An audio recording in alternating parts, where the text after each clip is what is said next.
Hi, Integrative Health family. Hope this is finding you healthy and well and enjoying some downtime while we have it. I'm Amy Christensen. I'm one of the massage therapists at Integrative Health, and I wanted to talk to you today. A couple of quick tips. We're going to do 3 little stretches for the neck to help with some of that tension you might be getting, as Dr. Adam mentioned. Just changing the ergonomics from what you're used to being set up with at work. So you can do these seated. You can also do them standing, but I'm just going to assume that we're going to be sitting at a desk for this one.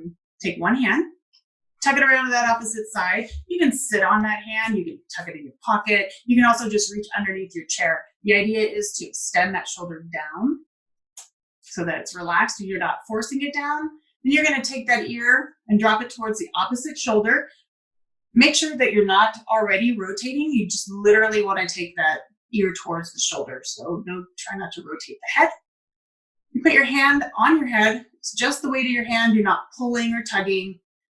Think about, am I relaxed? Can I take a long breath here and let everything just sink away?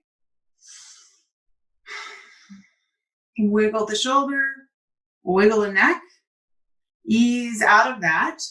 So about 30 seconds is all you need for each one of these. And you're going to turn and drop down. It's like you're looking into your armpit. Hand goes to the back of the head. Again, no pulling, just the weight of the arm. Wiggle that shoulder just a little bit. Wiggle the neck just a little bit. Nice long deep breath.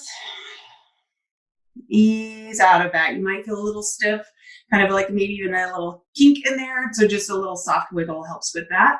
You're going to do both sides. So you'll switch sides, tuck the arm back, drop the ear, make sure your head is straight. Weight of hand.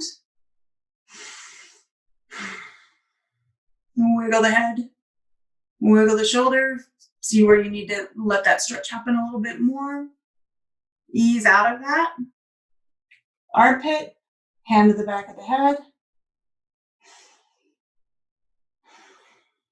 Wiggle the head, wiggle the shoulder, and ease on out of that.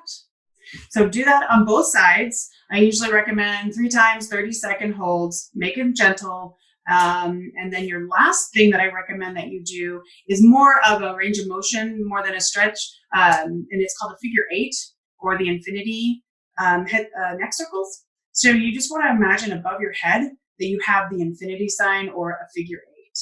Okay. And you're going to draw and trace that pattern with your head, but you're thinking of the movement coming from C1, C2, and as little as possible with your body. I'm kind of rusty on these, so I'm going to end up moving my body a little more than I should, but that's okay. The more you do it, the easier it gets, the more this gets proper range of motion and control. So I use my hand on my chin just to help remind me to not be doing too much turning. And I think I get extra credit for doing these because they look really silly, but they're very helpful. Okay, so the first thing you want to do, I'm going to turn just a little bit because I want you to get the full awkwardness of this. So you're going to put your hand here, sit up nice and tall, shoulder blades are back and down, but not forced. All right, you're just going to do a chin forward, then you're going to loop around, make a circle back to center, and now you're back at the center. You're going to come forward, you're going to make a loop around and back again to center. So it looks like this. So you go forward, over, back, and center, forward, around, back, and center. So you can see I was moving and shifting my shoulders a little bit there. That's revealing as to kind of where I might be a little stiff and having a harder time. The other thing you can do with that one is I'm going forward and around. The next phase of that is to go backwards, which I find particularly difficult. You may find one way easier than the other. Just get something in, but if you can, pay attention to where it's harder and focus on trying to get better at that over the next few days. And if you can, set an alarm on your phone or on your computer every hour to an hour and a half, a little quiet chime. You don't have to stop working. If you can, that's great. The more times you get up and move, the better, right? But if you can at least get in the neck stretches and the couple of circles in that time, you're not interrupting your workflow, but you're keeping your neck and shoulders healthy. So I hope this was helpful, and I hope everybody is enjoying their time again at home, and hopefully we see you guys very soon. Okay. Bye-bye.